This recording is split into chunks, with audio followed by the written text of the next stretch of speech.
So I'm going to show you a simple but bad way, and then a more confusing but good way of how to affect the colors of different ones at once. And in the process, I'm going to show you a little bit more about layers because, man, do I love layers. So let's say that you wanted to make these ones down here red. In order to do that, I would click and drag.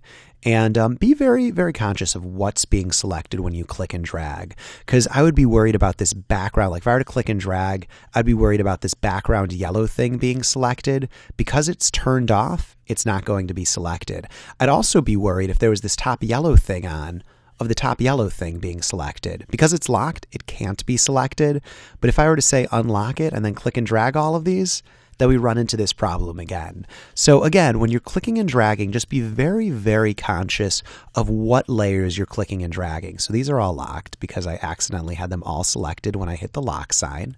So I'm going to unlock them, and now it is only those three.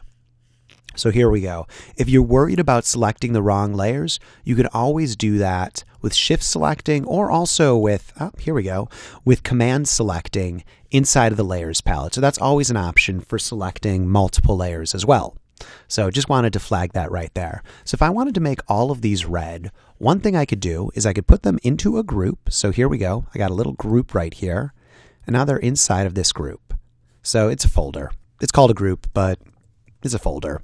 I'm going to call it red, and then I'm going to create a color adjustment layer above it. So I am going to do kind of the same thing, color balance, and this time I'm going to make them go to red. And what else do I want to do? I don't know. Let's do it for the shadows. Here we go. And let's do it for the highlights. So yay, look at that. They're red. Now the issue right here is they're also being made yellow by this top thing. And it kind of looks ugly, so let's just adjust this a little bit more, kind of make it a little bit more subtle, because right now it's ugly as sin. One way to sometimes go about making something more red is to also kind of increase the purples. This isn't the general way that I go about color correcting. I'm just trying to show you some of the simple tools before we jump into things like levels and curves, because I don't want to overcomplicate color correction.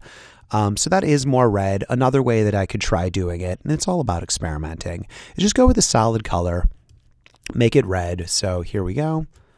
There's red right there.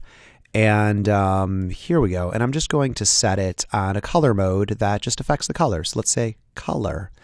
And again, I'm just going to keep using these and hinting at them more than actually teaching them yet. Just be like, here's a fun thing. Try not to use it unless you kind of have a good idea. So that kind of makes them red. Let me bring back the opacity of it. And there, that's making them a little bit red.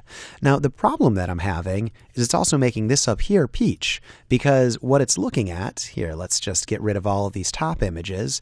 What it's looking at is it's looking at all of the layers that are below it in the layer stacking order.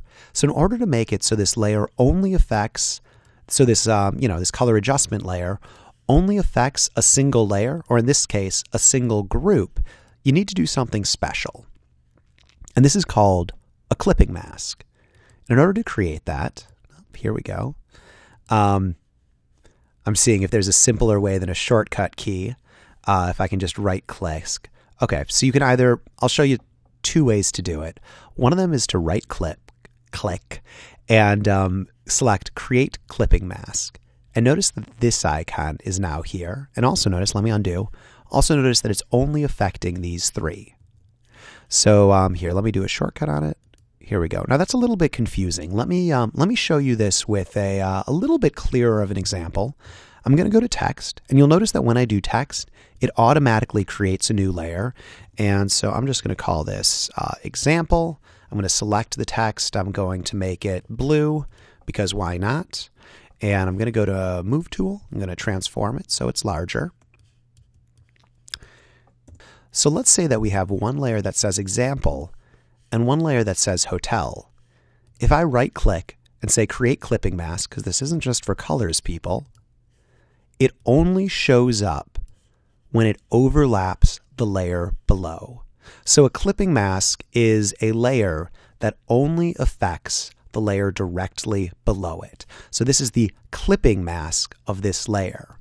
The place that you use this, like 99% of the time, is when you have a color adjustment layer and you only want it to affect a certain area. So that's a clipping mask right there. We'll talk about them more later. I just kind of wanted to show you that this is a really powerful thing that a lot of people don't know about. So I can release the clipping mask. I'm going to get rid of the example. And so this only affects the area below because it's a clipping mask. All right, I think I've repeated that enough times. I'll do one more example of that. So here, I'm going to, I don't want this one. I'll put it in the group, why not? So let's just turn all of these layers on. And I'm going to put them inside of a group by just hitting this little group icon. Let me just double click and call this yellow. And on this one, rather than creating another color, we already have this. So I'm just going to drag this down here. I'm going to put this on. And right now it's affecting everything, even the bottom. But I only want it to affect directly below. So you'll notice that it went from this. Here, the Command Z was kind of affecting it. From this to this. It's subtle, but it makes a difference. And you can actually stack these. So let's say that I had something that made everything yellow and I only wanted it to be the top 6 right here. I could call this up. Notice that I need to right click on a certain part of it. Again, same thing. So I'm stacking these clipping masks right here. This is very advanced. This is like needlessly confusing for where we're at in the program. But I just kind of wanted to show you how you can vary things up. And you can imagine how things can get really complex, really complicated with very few buttons, with very few different options right here. So let's delete this. Oops. I'm just going to delete this right here. Oh, could not edit layer because it's locked, so I'm just going to unlock it, and then I'm able to delete it right there. And now what we have is we have something that kind of went from this to something that went like this. So it switches between red and yellow. So if you want to do that, that's just some light color correction options in order to start playing around with that, and an introduction to a relatively complex thing, the clipping mask.